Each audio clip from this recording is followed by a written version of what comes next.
बिस्मिल्लाहिर्रहमानिर्रहीम। अस्सलाम वालेकुम। कैसे हैं आप सब? उम्मीद करती हूँ सब खैरियत से होंगे। आज मैं आपके साथ शेयर करूँगी बहुत ही most favourite creamy pepper mutton masala की रेसिपी, जो कि बेहद टेस्टी बनती है और इसको बनाना भी बहुत ही आसान है। अगर आपके घर में कोई दावत है तो ये रेसिपी आप ज़रूर ट्राई करें, और जब आप इसको ट्राई करेंगे तो यकीन करें आप रेस्टोरेंट का तो खाना ही भूल जाएंगे। बहुत ही टेस्टी ये क्रीमी पेपर मटन बनकर रेडी होता है और इसको बनाना भी बेहद आसान है। तो बस वीडियो को स्किप मत कीजिएगा, एंड तक देखिएगा ताकि रेसिपी का कोई भी पार्ट आपसे मिस ना हो। रेसिपी पसंद आए तो चैनल को भी ज़रूर सब्सक्राइब करें। तो चले शुरू करते हैं इसको बनाना। सबसे पहले मैंने प्रेशर कुकर लिया है, उसमें डालेंगे 1/3 कप ऑयल और ऑयल को थोड़ा सा गर्म कर लेंगे। कुछ साबुत गरम मसाले मैंने लिए हैं, जिसमें हाफ टी स्पून साबुत काली मिर्च, 2 हरी इलायची, 4 छोटे टुकड़े दालचीनी के, हाफ टी स्पून साबुत जीरा और 2 लौंग लिए हैं। अब इनको थोड़ा सा क्रैकल हो जाने तक फ्राई कर लेंगे और बिल्कुल लो फ्लेम पे इनको फ्राई करेंगे, ताकि ये जो गरम मसाले हैं वो जले नहीं और इनकी अच्छी सी खुशबू आने लगे। तो इस तरह से गरम मसालों को फ्राई करेंगे ना तो बहुत ही अच्छा फ्लेवर और टेस्ट आएगा। तो लो फ्लेम पे इनको मैंने फ्राई कर लिया है। अब इसमें डालेंगे प्याज। दो मैंने मीडियम साइज की प्याज ली थी, इनको बारीक मैंने स्लाइस कर लिया था।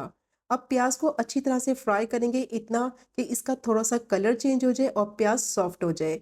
प्याज को ज़्यादा फ्राई नहीं करना, बस मीडियम टू लो फ्लेम पे 3 से 4 मिनट के लिए इसको फ्राई करेंगे, ताकि इसका जो कलर है वो लाइट गोल्डन ब्राउन सा हो जाए। अगर प्याज का जो कलर है वो थोड़ा डार्क हो गया तो फिर सालन का कलर भी ख़राब होगा। तो देखिए प्याज को मैंने फ्राई कर लिया है, लाइट गोल्डन ब्राउन प्याज हो गई है और थोड़ी सी सॉफ्ट भी हो गई है। अब इसमें डालेंगे लहसुन अदरक का पेस्ट।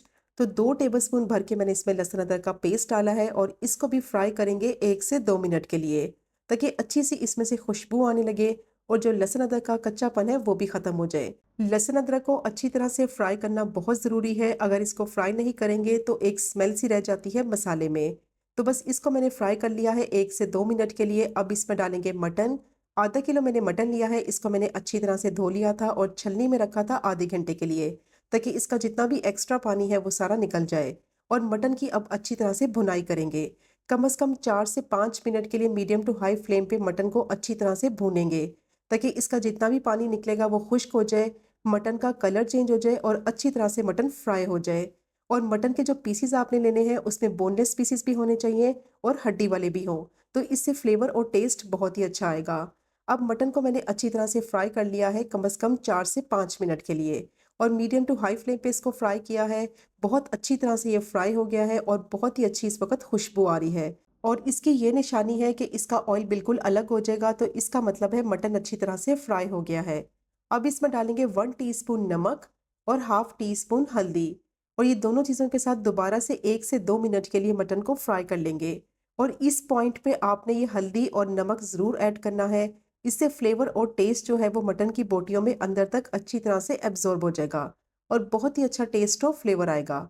तो बस 1 से 2 मिनट के लिए मैंने इसको फ्राई कर लिया है। और अब इसमें डालेंगे दही।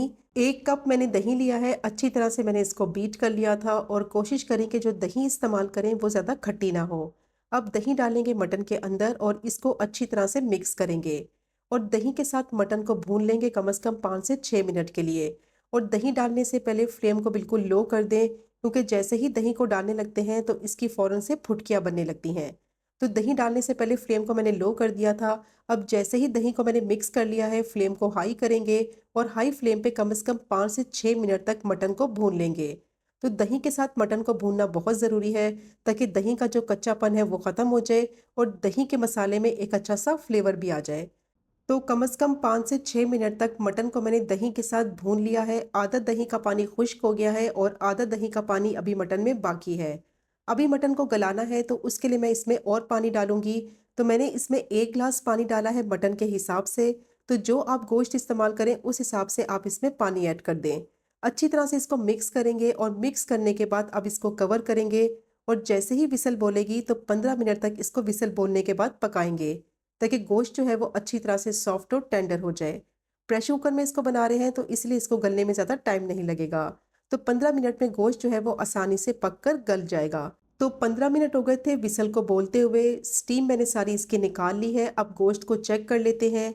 पानी इसका काफ़ी हद तक खुश्क हो चुका है, सिर्फ थोड़ा सा पानी अभी इसमें बाकी है, क्योंकि 1 गिलास मैंने पानी डाला था और दही का भी अपना पानी था, तो इसमें गोश्त जो है वो अच्छी तरह से सॉफ्ट और टेंडर हो गया है। अब गोश्त को ट्रांसफ़र करेंगे एक कढ़ाई में, और जो बाकी का पानी है गोश्त के अंदर उसको अच्छी तरह से खुश्क करेंगे। अब कम से कम 5 से 6 मिनट तक अच्छी तरह से मटन को भून लेंगे और इसका जितना भी पानी है वो खुश्क कर लेंगे और फ्लेम को मीडियम टू हाई रखेंगे ताकि पानी इसका जो है वो जल्दी से खुश्क हो जाए। तो 5 से 6 मिनट हो गए थे मुझे इसे पकाते हुए। ऑयल इसका सरफेस पे आ गया है, पानी इसका बिल्कुल खुश्क हो गया है, मटन को अच्छी तरह से भून लिया है और बहुत ही ज़बरदस्त इस वक्त खुशबू आ रही है। अब इसमें डालेंगे हाफ टी स्पून गरम मसाला पाउडर, हाफ टी स्पून ज़ीरा पाउडर और 1 टीस्पून धनिया पाउडर और 1 ही टीस्पून काली मिर्च का पाउडर।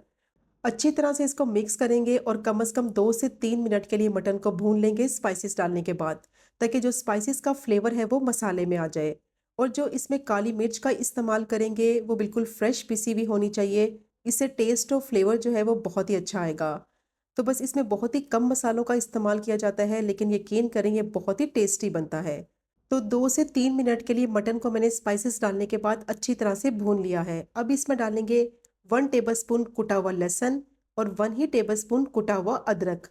2 बिल्कुल बारीक कटी हुई हरी मिर्चें डालेंगे और 2 ही मैंने ली थी लाल मिर्चें, वो भी मैंने बारीक काट ली थी।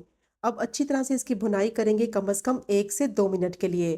तो जो इसमें लहसुन और अदरक डाला है कुटा हुआ, यकीन करें उसका बहुत ही अच्छा टेस्ट और फ्लेवर आएगा। तो अब कम से कम 2 से 3 मिनट के लिए इसको मैं अच्छी तरह से भून लूँगी, ताकि जो इसमें लहसुन और अदरक डाला है, हरी मिर्चें डाली हैं, उसका जो फ्लेवर है वो मसाले में आ जाए। तो असल टेस्ट और फ्लेवर इसका तभी आएगा जब मटन को अच्छी तरह से भूनेंगे। और अब इसको क्रीमी सा टेक्सचर देने के लिए इसमें डालेंगे 1 टीस्पून बटर और 2 टेबलस्पून आप टेट्रा पैक क्रीम ले लें या फिर आप फ्रेश क्रीम डाल दें। और इसको अच्छी तरह से मिक्स करेंगे और बस मिक्स करते हुए इसको 1 से 2 मिनट के लिए पका लेंगे। क्रीम डालने के बाद इसको ज़्यादा नहीं पकाना, क्योंकि क्रीम को जैसे ही पकाएंगे तो वो ऑयल रिलीज़ करेगी।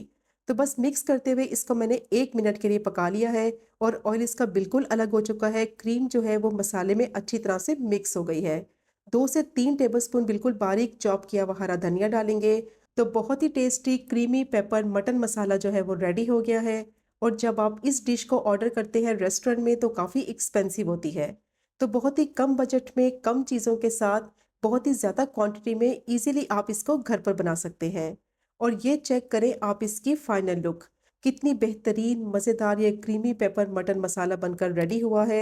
और इसको बनाना भी बेहद आसान है। अगर आपके घर में कोई दावत है तो ये वाली रेसिपी तो आप मस्ट ट्राई करें। सब आपकी बेहद तारीफ करेंगे और सब आपसे पूछेंगे कि ये आपने किस रेस्टोरेंट से मंगवाया है। बहुत ही टेंडर इसका मटन है और बहुत ही टेस्टी इसका मसाला बनता है। तो ज़रूर ट्राई कीजिएगा इस मज़ेदार सी रेसिपी को। और अगर आपको आज की वीडियो पसंद आए तो चैनल को सब्सक्राइब करें, वीडियो को लाइक करें और शेयर करें। इंशाल्लाह मिलेंगे अगले कुकिंग व्लॉग में फिर एक नई रेसिपी के साथ। तब तक मुझे अपनी ख़ास दुआ में याद रखें। अल्लाह हाफिज़।